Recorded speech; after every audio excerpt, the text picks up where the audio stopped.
नमस्कार मित्रांनो, मी पूनम चिरवंशी. माझ्या फर्स्ट ब्लॉगमध्ये तुमचं स्वागत आहे. हे आहे Ashtami special blog. Ashtami special ह्यासाठी कारण जसं आता अष्टमी आणि नवमी आता संपेल, सो मी म्हटलं की before the end of the 2025 आपण पण एक छोटीशी ब्लॉगिंग ट्राय करूया, ज्याच्यामध्ये मी माझ्या आयुष्यातले छोटे छोटे क्षण तुमच्याशी शेअर करते.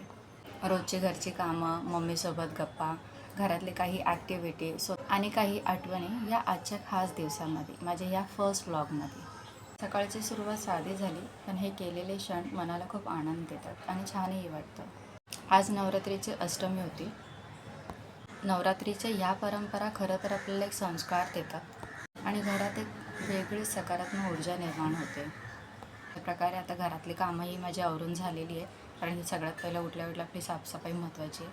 सो ही आता आवरून झाली आहे. कपडे एकीकडे भिजत घातले होते, तेही आता धुवून घेईन ह्याच्यानंतर आणि मग आंघोळ वगैरे करून दिवाबत्ती करून पुढच्या तयारीला लागेल. स्वतः आंघोळही झालेली आहे, केसही बांधून घेते.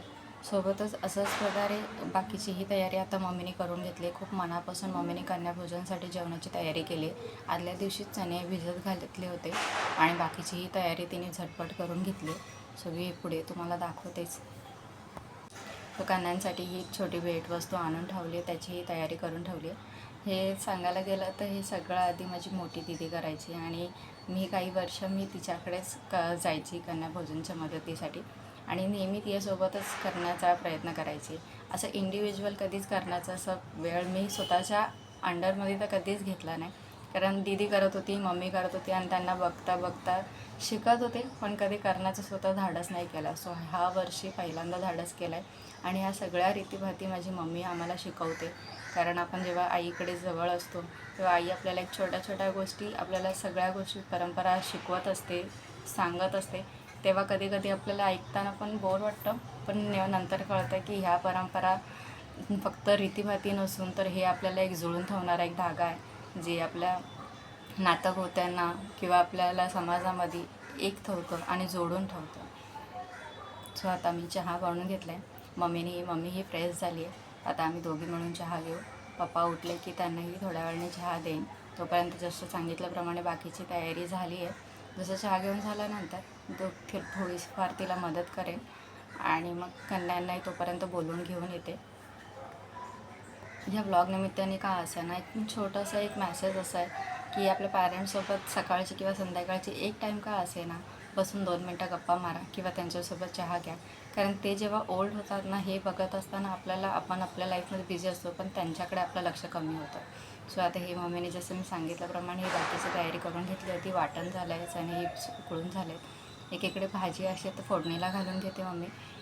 तिनं आलं लसूणची भाजी ह्या नवरात्रीच्या निमित्ताने सगळ्या स्त्रियांना माहिती असेल की हा प्रसाद जेव्हा बनतो तो इतका टेस्टी असतो.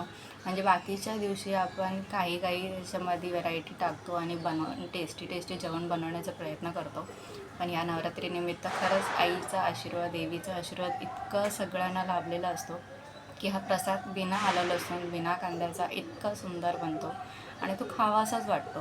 हे सगळ्यांनाच वाटत असेल ना. तर अशा प्रकारे मम्मीने आता चण्याची भाजी करून घेतली आहे.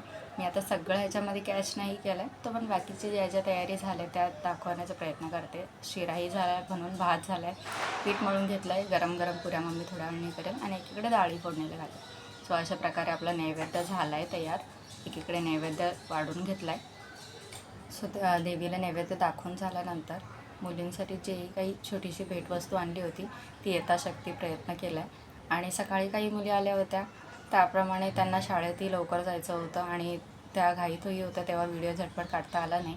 सो हे शाळेतनं आल्यानंतर मुली आल्यात. सो त्यांचा आता आपण व्हिडिओ फक्त 2 सेकंडसाठी काढून घेतला आहे आणि ह्यांना बघतानाच मला माझंही बालपण आठवलं. मुलींनीही खूप मनापासून भोजन केलं आणि जी छोटीशी भेटवस्तू दिली तीही मनापासून स्वीकारली. सो खऱ्या अर्थाने आज दिवस मला सार्थक वाटला. दुपारून थोडीशी आराम वगैरे करून संध्याकाळी मम्मीने घरात धूप वगैरे केला, दिवा वगैरे लावल्यानंतर आम्ही घरात भजन कीर्तन केलं आणि घरातलं वातावरण इतकं छान वाटलं. सो हे माझा पहिला ब्लॉग कसा वाटला कमेंटमध्ये नक्की सांगा. थँक्यू.